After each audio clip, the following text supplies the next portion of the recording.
अपना chapter class 11th unit and measurement, और इसमें एक लेक्चर में दे चुका हूं जिसमें मैं बेसिकली यूनिट निकालने बता चुका हूं, और इसमें मेरे पास कुछ बातें हुई थी बच्चों से, तो उसमें ये कह रहा है कि सर जब तक आपने स्पीड की यूनिट बताई, डायमेंशन बताई, एक्सेलरेशन की बताई, डिस्प्लेसमेंट की बताई, वॉल्यूम की बताई, डेंसिटी की बताई, फोर्स की बताई, वर्क की बताई, तब तक तो जिंदगी ठीक थी। बट जैसे ही आप डायमेंशन में आगे बढ़े, सरफेस एनर्जी की बात करने लग गए, आप विस्कोसिटी की बात करने लग गए, आप स्ट्रेस की बात करने लग गए, आप सरफेस टेंशन की बात करने लग गए, तो सर जिंदगी थोड़ी थोड़ी खराब सी लगने लगी। बिल्कुल सही बात है, क्योंकि बेटा ये चीजें आपने पढ़ रखी है, इसलिए आपको पता है। ये चीज आपने नहीं पढ़ी इसलिए पता नहीं है। लेकिन अब जैसे मैं बोलूं कि आपने एक्सप्रेशन कभी नहीं पढ़ा तो आपको ये भी टफ लगेगा। क्यों? क्योंकि अब आपको ये चीजें टफ इसलिए लग रही है क्योंकि आप इस बात पर सोच रहे हैं कि ये चीज क्या है। आपके दिमाग में आता है कि सरफेस एनर्जी क्या चीज है, और वो आपको पता नहीं है, इसलिए टफ लग रही है। आप ये सोचो ना सरफेस एनर्जी क्या है, आप सिर्फ ये सोचो ना कि इसका फॉर्मूला है एनर्जी पर यूनिट एरिया, खत्म। आप सोचो मत कि भाई सरफेस टेंशन क्या है, आप सिर्फ ये सोचो फोर्स अपॉन लेंथ, खत्म। इससे ना आगे ना इससे पीछे, सिर्फ डायमेंशन निकालने के लिए इसकी जरूरत है। आप सोचिए मत कि स्ट्रेस क्या होता है, आप सिर्फ ये सोचो फोर्स अपॉन एरिया यानी कि प्रेशर। आप विस्कोसिटी कोएफिशिएंट सोचो ही मत, आप सिर्फ ये सोचो कि फॉर्मूला है F = 6 पाई ईटा RV, इसमें ये है विस्कोसिटी कोएफिशिएंट। अब बस इतना याद रखो और कुछ नहीं याद करना। ये सब चीजें बेटा आप आगे पढ़ोगे। आप बोलते हो कि सर आपने एंगुलर मोमेंटम बताया तो कुछ नहीं समझ में आया। बेटा समझना क्या है, आप सिर्फ ये याद रखो ना कि इसका फॉर्मूला ये है, बस। इससे ज्यादा कुछ मत याद रखो और कुछ याद ही नहीं करना। एंगुलर मोमेंटम ये है, बस इसकी डायमेंशन निकाल दो। m1 स्पीड है मीटर पर सेकेंड और ये है मीटर, तो ये हो गया m1 L2 t-1, खत्म। अब ये एंगुलर मोमेंटम क्या है? सर मोमेंट ऑफ इनर्शिया आपने बताया, पता नहीं लगा। आप ये मत सोचो मोमेंट ऑफ इनर्शिया होता क्या, आप सिर्फ ये सोचो कि फॉर्मूला है mr², ये हो गया m1 L2, खत्म। तो t0 खत्म, ठीक है, ओके। चलो, हाँ, तो ये चीज आप आगे पढ़ लेंगे तो आपको आ जाएगा समझ में, ठीक है। तो अब आपने क्या पढ़ा है उसको टेस्ट करने के लिए क्वेश्चन पूछता हूं मैं। क्वेश्चन लिखिए, name a physical quantity which is dimensionless but it has some unit. बताइए कोई ऐसी फिजिकल क्वांटिटी सोच करके बताइए जिसमें डायमेंशन तो नहीं होती बट यूनिट होती है। मैं बता, यह है एंगल या एंगुलर डिस्प्लेसमेंट, क्योंकि एंगुलर डिस्प्लेसमेंट होता है थीटा, और थीटा की यूनिट क्या होती है? रेडियन। और इसकी डायमेंशन, इसकी कोई डायमेंशन नहीं होती। ऐसे आप बोल सकते हो सॉलिड एंगल, सॉलिड एंगल की डायमेंशन में, सॉरी, इसकी यूनिट क्या होती है? सॉलिड एंगल की यूनिट क्या होती है? स्टेरेडियन, और डायमेंशन नहीं होती, ठीक है। और देख लीजिए, जैसे आप और कुछ यूनिट निकालते हैं, ठीक है, ये ध्यान रखना, पूछ लेता कभी कभी एक नंबर भी। देखिए, अब आप मुझे रिफ्रैक्टिव इंडेक्स, इसकी यूनिट निकाल, डायमेंशन निकाल के बताइए। आपने फॉर्मूला पढ़ा है ना, आपने क्या पढ़ा है? Refractive index is defined as the speed of light in vacuum to the speed of light in medium, है ना? ये पढ़ा है ना?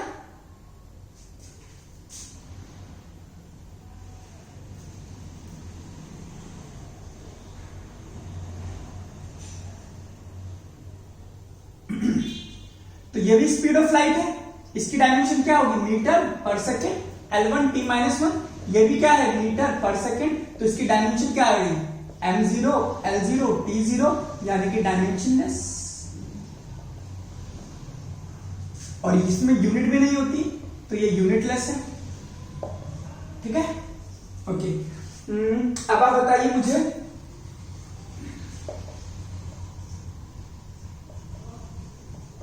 स्ट्रेस की यूनिट। आपको बताया था मैंने, स्ट्रेस और प्रेशर बात एक ही चीज होती है। तो स्ट्रेस या प्रेशर की यूनिट क्या होती है? Force upon area. फोर्स मैंने आपको बोला था याद करना, m1 L1 t-2, एरिया है आपका L2, तो it will become m1 L-1 t-2, ऐसे आप निकालिए स्ट्रेन कि सर ये स्ट्रेन क्या है, नहीं ये नहीं समझना कि स्ट्रेन क्या है, सिर्फ ये समझ लो इसका फॉर्मूला है डेल्टा एल अपॉन एल। कि ये क्या है, change in length upon length. तो चेंज इन लेंथ की डायमेंशन भी लेंथ की डायमेंशन होगी, अपॉन लेंथ भी क्या है L1, तो ये क्या हो गया M0 L0 T0, यानी कि ये भी आपके पास डायमेंशन लेस है और यूनिट लेस है। ठीक है। अच्छा मैं आपसे बोलूं एक और नई चीज है, यंग्स मॉडुलस।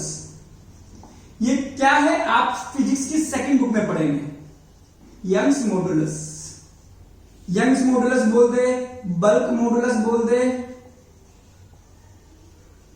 ठीक है, बात एक ही। यंग्स मॉडुलस, बल्क मॉडुलस सबका डायमेंशन एक है।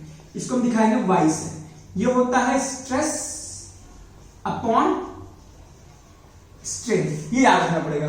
स्ट्रेन की डायमेंशन कुछ भी नहीं है, सिर्फ स्ट्रेस की डायमेंशन लिख दीजिए, ये रही M1 L-1 T-।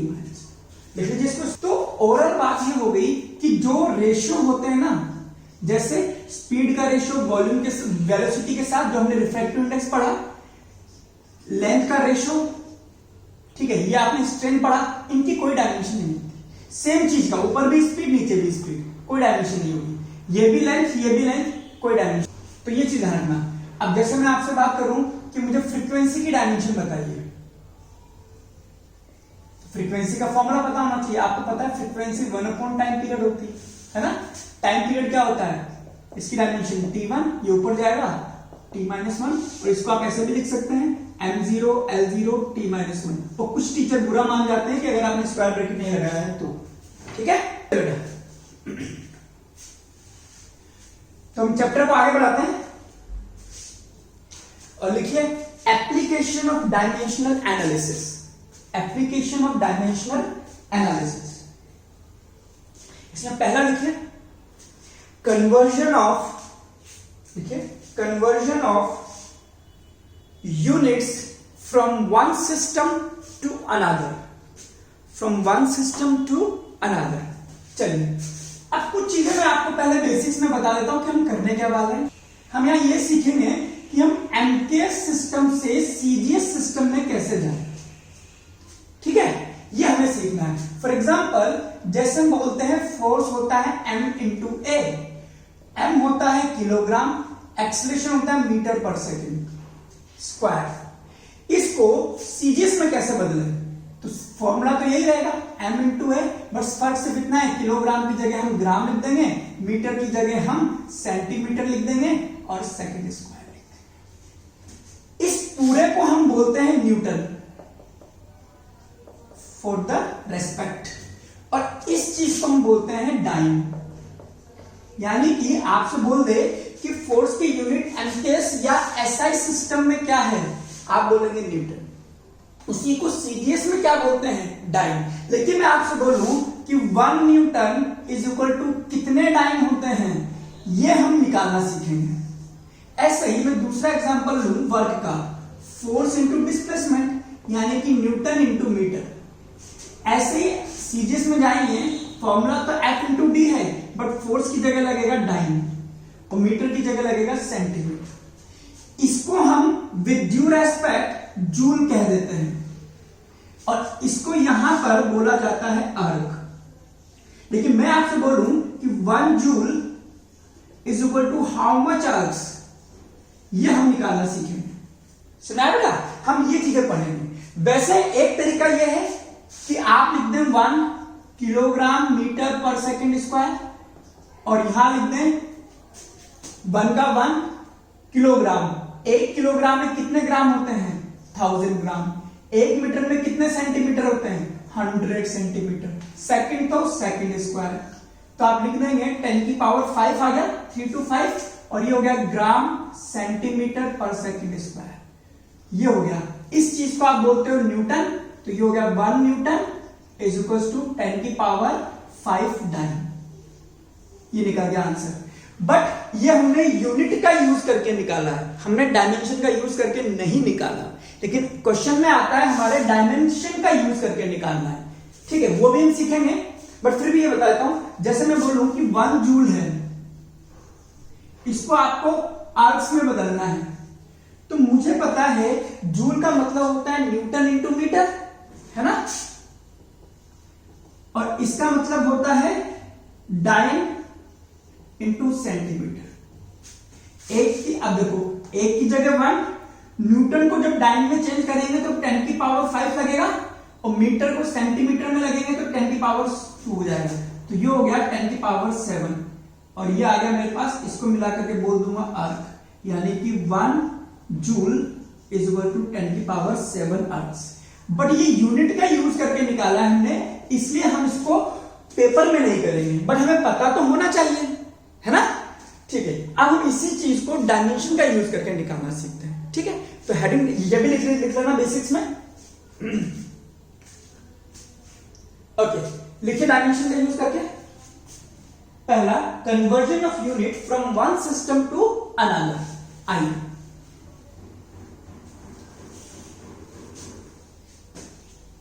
तो पहला लिखिए इसमें, convert 1 newton into CGS system. आइए, तो हमसे बोला है कि फोर्स अगर हमारा 1 न्यूटन है तो इसको सीजीएस में कैसे चेंज करना है। ठीक है, ओके। अब इसमें एक चीज समझने वाली बात है कि अगर मैं बोलता हूं, पहले इधर आइए, बेसिक्स में ही ये लिख सकते हैं कि कोई भी फिजिकल क्वांटिटी है, मैंने बोला कि मेरा मास है 5 किलोग्राम, लेकिन कोई बोलता है नहीं सर आपका मास है 5000 ग्राम, तो दोनों ही ठीक है, ये भी मेरा मास है, ये भी मेरा मास है, यानी कि मास तो मेरा दोनों सिस्टम में एक है। फर्क सिर्फ इतना है कि इसकी न्यूमेरिकल डिजिट n1 थी और इसकी यूनिट थी u1, यानी कि n1 u1, और यहां पर न्यूमेरिकल डिजिट आपने बड़ी कर दी। क्यों? क्योंकि आपने यूनिट छोटी कर दी। पिछले लेक्चर में एक चीज बताई थी मैंने, n2 u2। तो हम इस चीज को, हम इस कॉन्सेप्ट को हम फॉलो करेंगे, यानी कि अगर मैं कहता हूं n1 मेरे पास ये है, यूनिट क्या है न्यूटन, अब मैं न्यूटन की डायमेंशन लिख दूंगा m1 l1 t-2, ये मेरा एक सिस्टम में। ठीक है, जब मैं दूसरे सिस्टम में जा रहा हूं तो n2 क्या आएगा ये मुझे नहीं पता, लेकिन डायमेंशन तो फोर्स की डायमेंशन जो इस वाले सिस्टम में है वही फोर्स की डायमेंशन इस वाले सिस्टम में भी होगी, तो डायमेंशन तो अभी भी यही आएगी m1 l1 t-2। फर्क सिर्फ इतना है कि ये पहले सिस्टम में थी और ये दूसरे सिस्टम में। क्लियर? अब मुझे निकालना है n2, तो मैं निकाल दूंगा n2 1, मास पहले सिस्टम में अपॉन दूसरे सिस्टम में और इस पूरे की पावर 1, लेंथ पहले सिस्टम में दूसरे सिस्टम में इस पूरे की पावर 1, टाइम पहले सिस्टम में दूसरे सिस्टम में और इस पूरे की पावर माइनस। आइए, मास जिसमें आप न्यूटन कहते हैं उसमें मास क्या है किलोग्राम, याद कीजिए, दूसरे सिस्टम में ग्राम और इस पूरे की पावर क्या है 1, लेंथ को मीटर और इसमें सेंटीमीटर, यहां तो सेकंड ही चलता है। ओके, अब आप क्या करेंगे, किलोग्राम को ग्राम में बदल दीजिए या ग्राम को किलोग्राम में बदल दीजिए, जो आपको ठीक लगे। मैं किलोग्राम को ग्राम में बदलता हूं तो 1 किलोग्राम 1000 ग्राम के बराबर है और इस पूरे की पावर है 1। मीटर 1 मीटर 100 सेंटीमीटर के बराबर है एंड 100 सेंटीमीटर। एंड सेकंड से सेकंड 1 कटेगा तो 1 आ जाएगा, 1 की पावर कुछ भी हो 1 ही होता है, तो मैं इसको लिखूंगा भी नहीं। इधर ग्राम से ग्राम सेंटीमीटर से सेंटीमीटर कट गया, दोनों की पावर 1 है, तो 3 और 2 5, तो 10 की पावर 5 आ गया n2 की वैल्यू। इसका मतलब ये हो गया कि अगर आप लिखते हैं 1 न्यूटन, तो जैसे आप दूसरे सिस्टम में जाएंगे तो न्यूमेरिकल वैल्यू लिखनी पड़ेगी 10 की पावर 5, है ना। आपने क्या करा, n1 निकाला 1 यूनिट ली न्यूटन, जब आप दूसरे में गए तो आपको n2 भी तो निकालना पड़ेगा, तो n2 आपने निकाल दिया 10 की पावर 5, और यूनिट क्या लिखेंगे डाइन, और ये हो गया आपका आंसर। देख लीजिए, अब आप ट्राई कीजिए 1 जूल कितने अर्थ्स के बराबर है। एक बार ट्राई कीजिए, सेम स्क्रीन को पॉज करके ट्राई कर लीजिए। चलिए देखिए, n1 मेरे पास है, n1 हो गया यूनिट, यानी कि इसकी डायमेंशन लिखूंगा m1 L2 T-2। ये पहले सिस्टम में। जब मैं दूसरे सिस्टम में जाऊंगा तो डायमेंशन तो वही रहेंगी, m1 L2 T-2। फर्क सिर्फ इतना है कि पहले सिस्टम में है तो ये आ गया मेरे पास दूसरे सिस्टम। बस खत्म। निकाल दीजिए 1 m1 m2 और इसकी पावर 1। ये है आपके पास L1 L2 की पावर 2 टाइम T1 T2 की पावर -2। मास पहले सिस्टम में जिसमें आप जूल कहते हैं, मास को हम बोलते हैं किलोग्राम, इसको बोलते हैं ग्राम पर पावर 1, इसको बोलते हैं metre, centimetre, second to second. Kilogram को ग्राम में चेंज कर देता हूं, 1000 ग्राम। मीटर को सेंटीमीटर में, और इसकी पावर 2 है, ये ध्यान रखना। सेकंड तो आपका हो गया 1, ग्राम से ग्राम कट गया 10 की पावर 3, सेंटीमीटर से सेंटीमीटर कट गया, ये 100 का स्क्वायर हो जाएगा 10 की पावर 4, तो ये आ गया 10 की पावर 7। n2 की वैल्यू है ना। अब आपका आंसर कैसे जाएगा, n1 u1, n1 क्या है 1, यूनिट क्या है जूल। सेकंड में जाओगे तो n2 आपने निकाल दिया 10 की पावर 7, और ये हो गया r। क्लियर। तो इस तरह से हमने डायमेंशन से निकाला, ठीक है। चलिए इजी था। अब थोड़ा मैं ऊपर बढ़ता हूं, ठीक है। लिखिए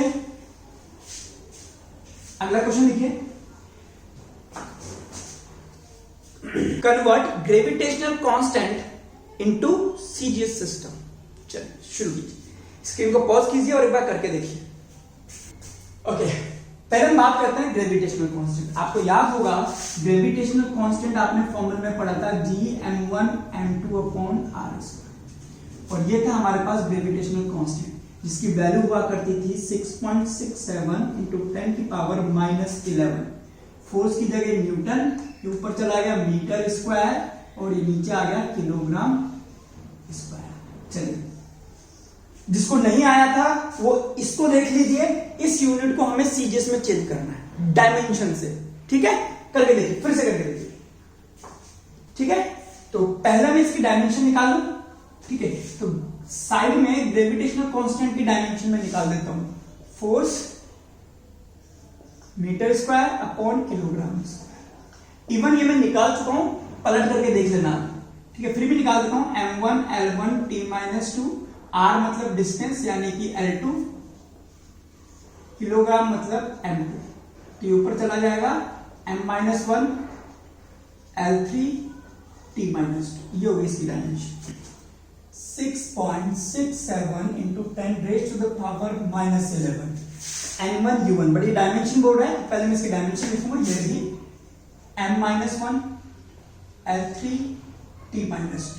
ये पहले सिस्टम में, या आप दूसरे सिस्टम में जाएंगे तो मुझे नहीं पता कि n की वैल्यू क्या आएगी, बट मुझे डायमेंशन का श्योर है कि डायमेंशन थोड़ा ना चेंज होगी, डायमेंशन तो वही रहेगी बच्चों, ये 2 ये 2। क्लियर, आराम से कीजिए। अब n2 की वैल्यू निकालनी है 6.67 10 की पावर -11।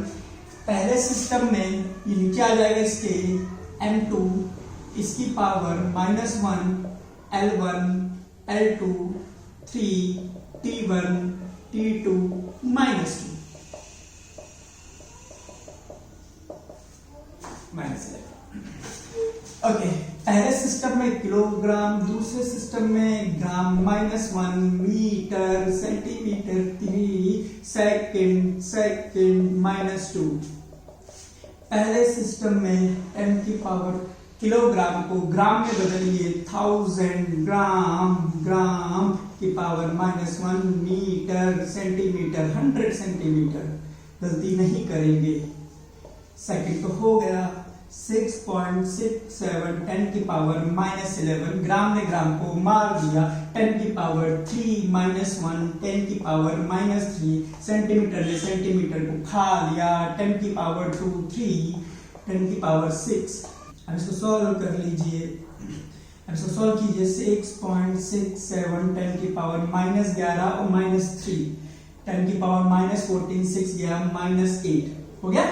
ठीक, अब इसका आंसर लिख लीजिए, क्या लिखेंगे, 6.67 10 की पावर -11, ये होता है न्यूटन मीटर स्क्वायर पर किलोग्राम स्क्वायर एक सिस्टम में।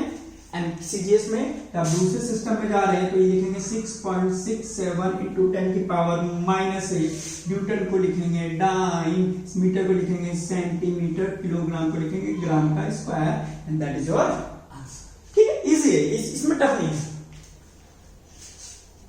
हाँ, अगर आप बोलोगे सर मुझसे तो ये डायमेंशन ही नहीं निकलती, अब ये चिंता का विषय है। अब यहां पर ये प्रॉब्लम फिर आपकी है, आपको बार बार फॉर्मूला याद रखना पड़ेगा।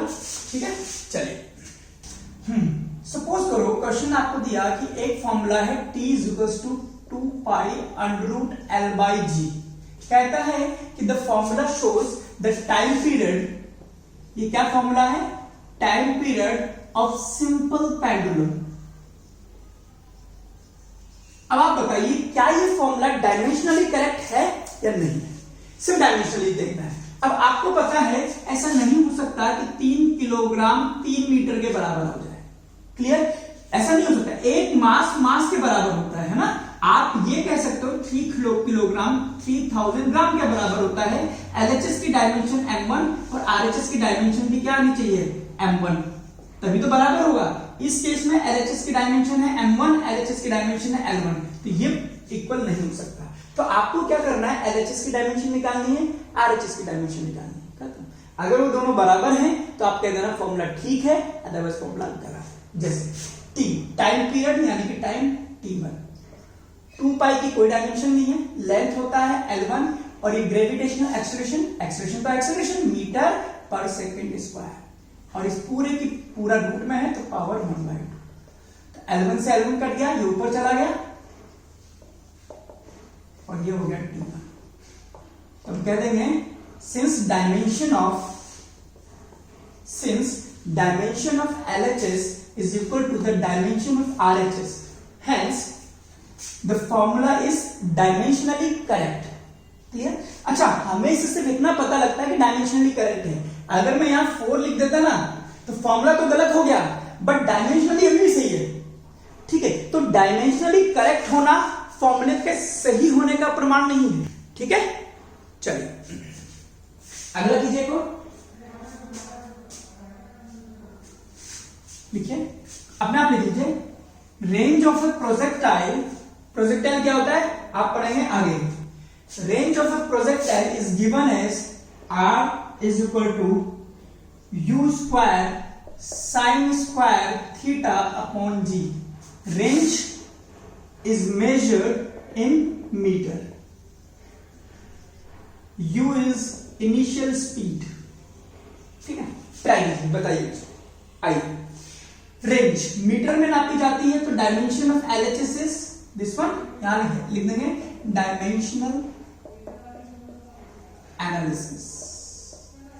ठीक है, तो u क्या है, मीटर पर सेकेंड, और इसका स्क्वायर है। साइन थीटा, इसकी कोई डायमेंशन नहीं होती, इसे छोड़ दीजिए। ग्रेविटेशन यानी कि मीटर पर सेकेंड स्क्वायर। ठीक है, बस ये क्या है, पावर 2 है, यहां पावर 1 है, ऊपर चला जाएगा तो -1 हो जाएगा, और ये हो जाएगा L1 t -1 -1। ठीक है, सॉरी L1 t -1। ग्रेविटेशन है मीटर पर सेकेंड, तो ऊपर हो गया L1 सॉरी L2 t -2, नीचे वाला ऊपर जाएगा L -1 t2। कर दीजिए इसको, 2 और 1 L1 t ये कर दिया, यानी कि डायमेंशन ऑफ लिख लीजिए, dimension of LHS is equal to dimension of RHS, hence formula is dimensionally correct. For example question लिखिए, if centripetal force is given as F is equals to mv square by r, check the dimensionally correctness of the formula. तो ठीक है, force की dimension मुझे पता है m1 L1 T-2। इसकी dimension क्या है? मास मीटर पर सेकेंड का स्क्वायर और नीचे क्या है? रेडियस यानी कि L1। हो गया m1 L2 T-2, L1 ऊपर चला गया, m1 L1 T-2 लिख देंगे। Since dimension of LHS is equal to the dimension of RHS hence formula is dimensionally correct. ठीक है, इसमें कुछ नहीं। ठीक है, अब देखते हैं हम थर्ड एप्लीकेशन। पहले आप इसको नोट कर लीजिए। तीसरी जो इसकी एप्लीकेशन है वो लिखिए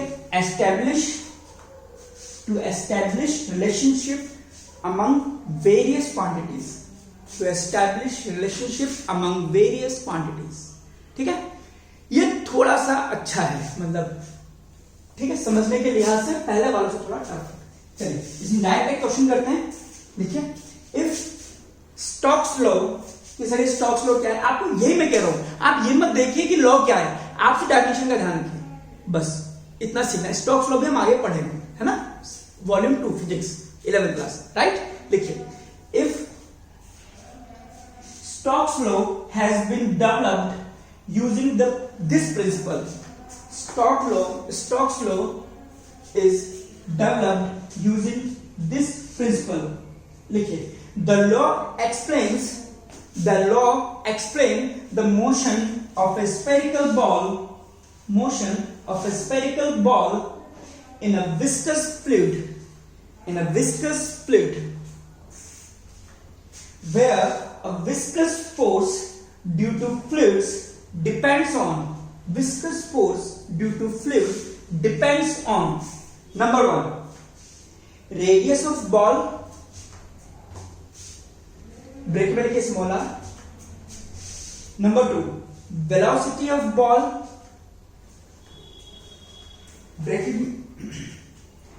ब्रैकेट में लिखिए v, और थर्ड viscosity of fluid, और ब्रैकेट में लिखिए eta। क्वेश्चन खत्म हो गया। अब देखिए आपको कैसे समझना है। मुझे स्टोक्स लॉ से कोई लेना देना नहीं है, मुझे सिर्फ ये देखना है कि क्या रिलेशन है। मुझसे ही बोलता है कि विस्कस फोर्स है तो 3 चीजों पर डिपेंड करता है। किस किस पे डिपेंड करता है? पहला बोलता है रेडियस पे डिपेंड करता है, दूसरा बोलता है वेलोसिटी पे डिपेंड करता है, और तीसरा बोलता है विस्कोसिटी पे डिपेंड करता है। बस अब सोचो, मेरे पास कोई भी फॉर्मूला है, जैसे मैं कहता हूं फोर्स 3 चीजों पे डिपेंड करता है, M, V और R। सेंट्रीफ्यूगल फोर्स इसी चीजों पे डिपेंड करता है। इसका फॉर्मूला मुझे याद है, mv²/r। तो मैं लिख सकता हूं ना कि m की पावर है कुछ ना कुछ, वेलोसिटी की पावर है कुछ ना कुछ, और r की पावर है कुछ ना कुछ।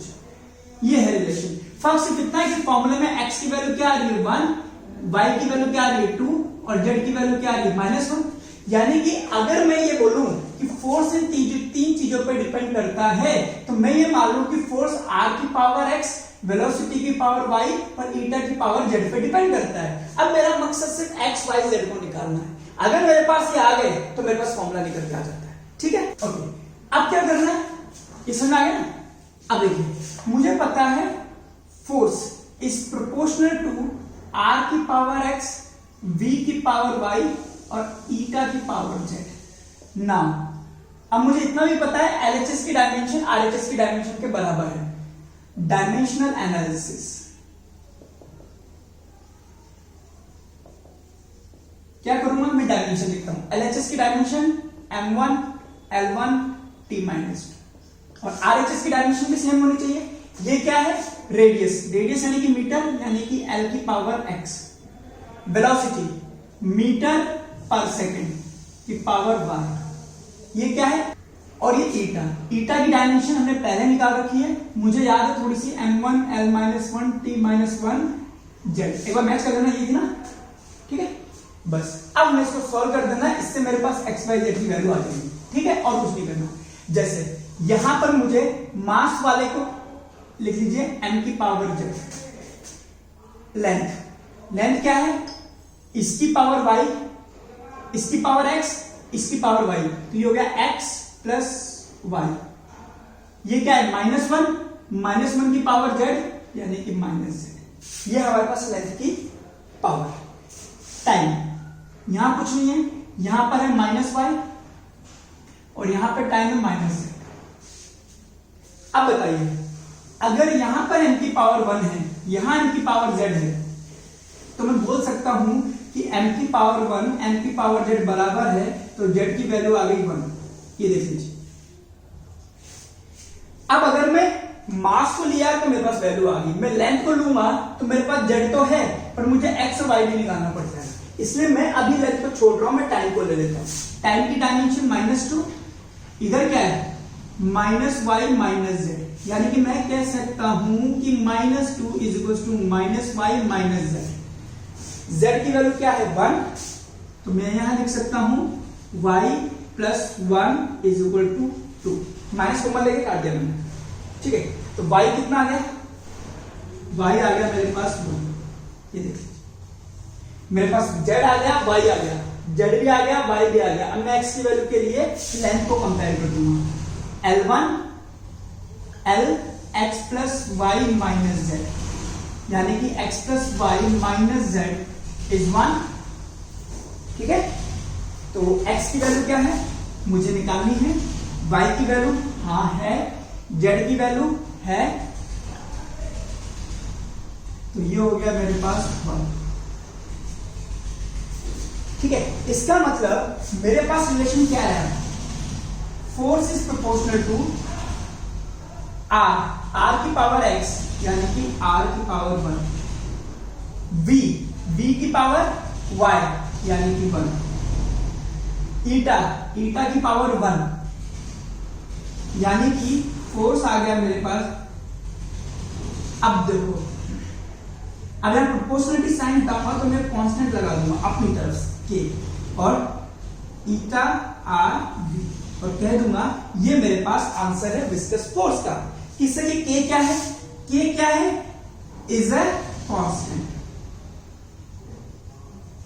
और लिख लेंगे that can be calculated experimentally, और आपका आंसर यहीं पर खत्म हो जाएगा, ठीक है।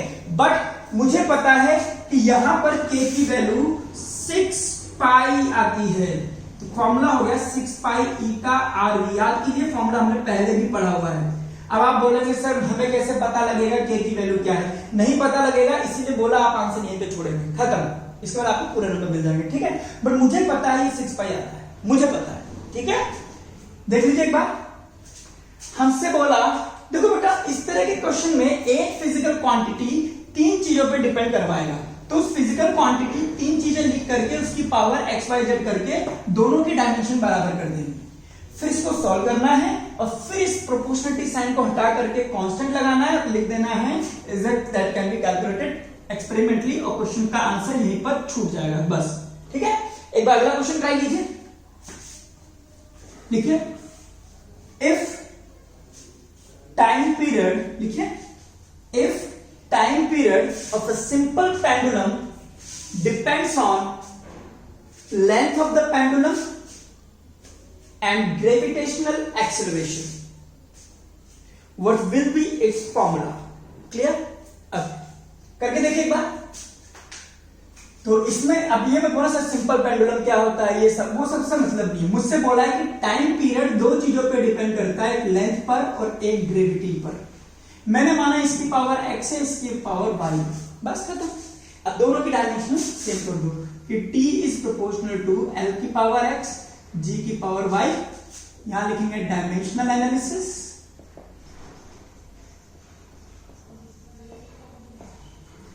टाइम की डायमेंशन t1, लेंथ की डायमेंशन L1 और इसकी पावर x, ग्रेविटी मीटर पर सेकंड स्क्वायर, इसकी पावर 1। ये हो गया L की पावर x, इधर L की पावर y, तो x + y। टाइम की पावर t - 2y, और इधर क्या है t1। फिर से यहाँ t तो है, अब लेंथ को कैसे करें, आप L को 0 मान लीजिए। मास, अगर यहाँ मास भी होता कि m की पावर 2 + x, ये होता कि x - y, तो मास को कैसे कंपेयर करते, तो यहां मैं मान लेता m की पावर 0, और फिर मैं मास को कंपेयर करता, ठीक है। तो जो चीज नहीं है उसको आप l की पावर 0 से मान सकते हैं। पहला टाइम, और यहाँ पे लिख देता हूँ एलसीएम। पहले मैं लेंथ कंपेयर करूँ, नहीं, क्योंकि x प्लस वाई मेरे पास दोनों ही नहीं है। मैं टाइम को कंपेयर करता हूँ, t की पावर 1, t की पावर माइनस 2y, तो y आ गया मेरे पास 1/, ऐसा लिख सकते हो, y की वैल्यू माइनस 2y, तो y आ गया 1/2, ये आ गया y। अब लेंथ को कंपेयर करिए, l की पावर 0, l की power x plus y, it means x plus y is equal to 0, y मेरे पास आ गया माइनस 1/2, तो x आ गया मेरे पास प्लस 1/2। अब आंसर देखते हैं, यानी कि time is proportional to l की पावर 1/2, यानी कि ये, और ग्रेविटी की पावर माइनस 1/2। इसको मैं लिख सकता हूं L/G का रूट। देखिए ध्यान से, अब प्रोपोर्शनलिटी साइन हटेगा तो हम एक कांस्टेंट लगाएंगे k, और आंसर में लिख देंगे k can be calculated experimentally. खत्म, आंसर आपको ये छोड़ देना है, ठीक है। पर मुझे पता है कि k की वैल्यू होती है 2π। कि सर हमें कैसे पता लगेगा, जब आप आगे बढ़ेंगे आपको ही पता लग जाएगा, बट अभी आपका आंसर यहीं पर छूटे, ठीक है। चलिए देखिए, a planet moves around the सन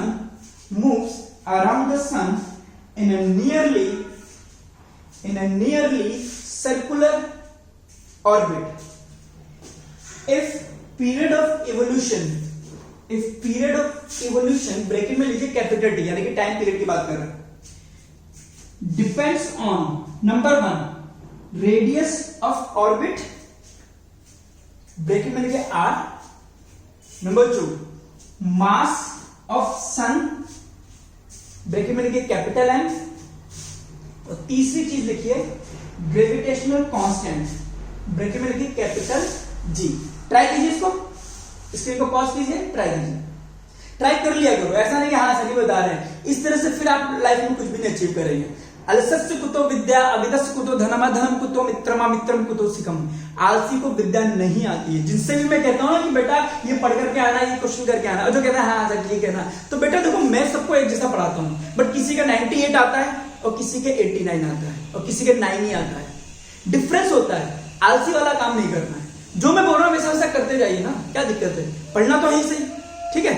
चलिए देखिए, ट्राई करें, देखिए तो यहां बोलता है कि टाइम पीरियड जो है वो 3 चीजों पे डिपेंड करता है।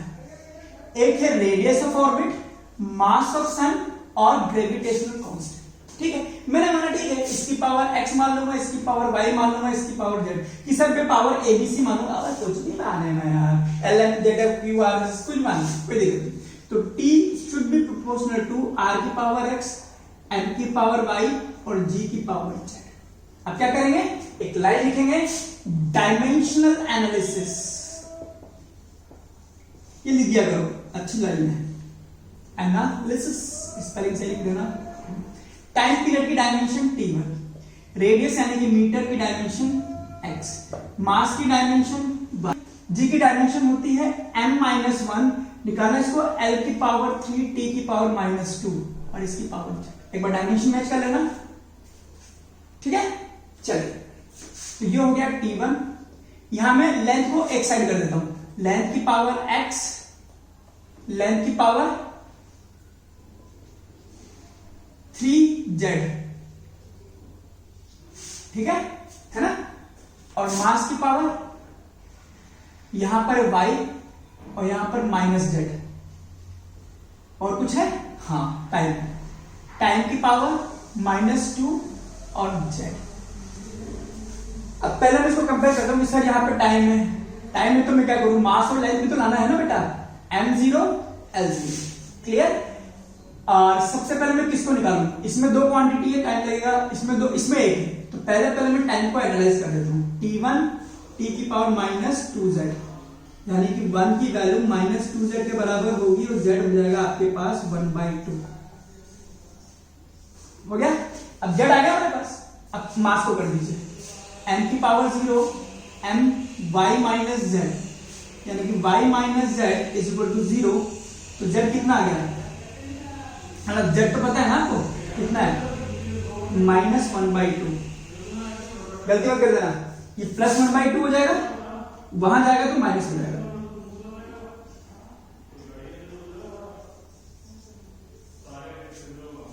ठीक है।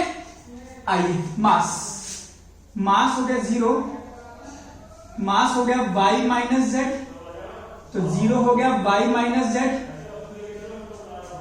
ठीक है। जेड y भी है जेड भी है तो सही। अच्छा मास क्यों कर रहे हैं, ठीक है। आप किसका करेंगे, लेंथ। यहां l की पावर 0, यह लेंथ x प्लस 3z, ओहो 3z, तो x plus 3z is equal to 0। x की वैल्यू मुझे निकालनी है, z ये रहा -1/2, तो ये x हो गया, ये माइनस उधर जाएगा तो फिर से प्लस 3/2। चलिए अब देखते हैं आंसर क्या है हमारा।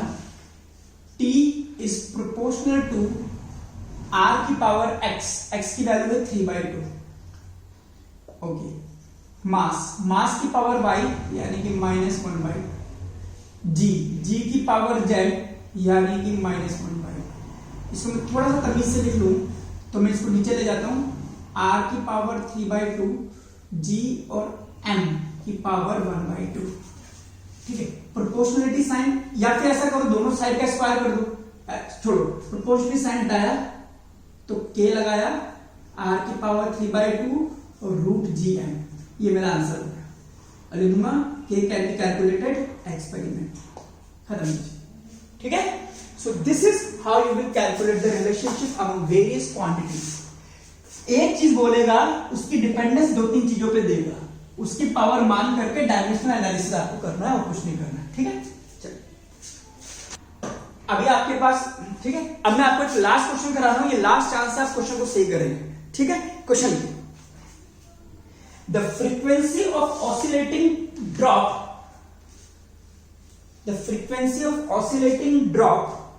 is depends on number 1 radius of drop, bracket में लिखिए small r, number 2 density of liquid,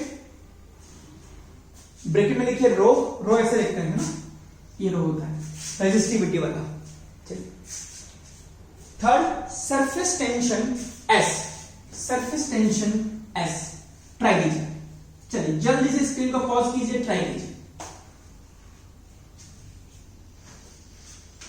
चलिए तो अब मुझसे क्या बोला है, फ्रीक्वेंसी को मैं मान लूं f, और वो 3 चीजों पे डिपेंड करता है, r यानी कि रेडियस, डेंसिटी और सरफेस टेंशन। इसकी पावर x, इसकी पावर y, इसकी पावर z, और अब मैं इसको करूंगा प्रोपोर्शनल टू x, y और ये s, z। अब करेंगे इसमें मैजिक लाइनिंग है, मैजिक लाइनिंग है। ये क्या है, फ्रीक्वेंसी की डायमेंशन हमने अभी भी निकाली थी, फ्रीक्वेंसी होता है 1 टाइम पीरियड यानी कि t-1, तो t-1 is equal to r का रेडियस यानी कि l की पावर x, डेंसिटी होता है मास बाय वॉल्यूम, याद कीजिए मास हो गया, नीचे आ जाएगा L3, ऊपर जाएगा -3, ये हो गया हमारे पास m1L-3 और इसकी पावर y। सरफेस टेंशन याद कीजिए, फोर्स पर यूनिट लेंथ मैंने बताया था m1L1T-2 अपॉन L1, ये हो गया m1T-2, लिख लीजिए। कोई गलती ना करूं, ध्यान रखिएगा m1T-2 z, क्योंकि पढ़ाते समय ध्यान कैमरे पे होता है तो प्लस माइनस उड़ जाता है। चलिए जो भी है, T1-1, सॉरी, पहले मास को रख कीजिए, y plus z, length l की पावर x, l की पावर -3y, इधर नहीं है, थैंक गॉड, t -2 की पावर z, -2z। अब बताइए यहाँ क्या है, मास है, मास को लिख दीजिए m0, लेंथ है l को लिख दीजिए l0। तो 3 चीजों को कंपेयर करेंगे। सबसे पहले मैं उठाता हूं इसको, z है ना, इसलिए t-1 और t की पावर -2z, तो -1 -2z, तो z आ गया मेरे पास 1/2। अब सेकंड में उठाता हूं मास को, क्योंकि z मेरे पास है, तो m power 0 m y plus z, तो y प्लस z हो गया 0, z मेरे पास 1/2 है, तो y हो गया मेरे पास -1/2, दैट इज क्या।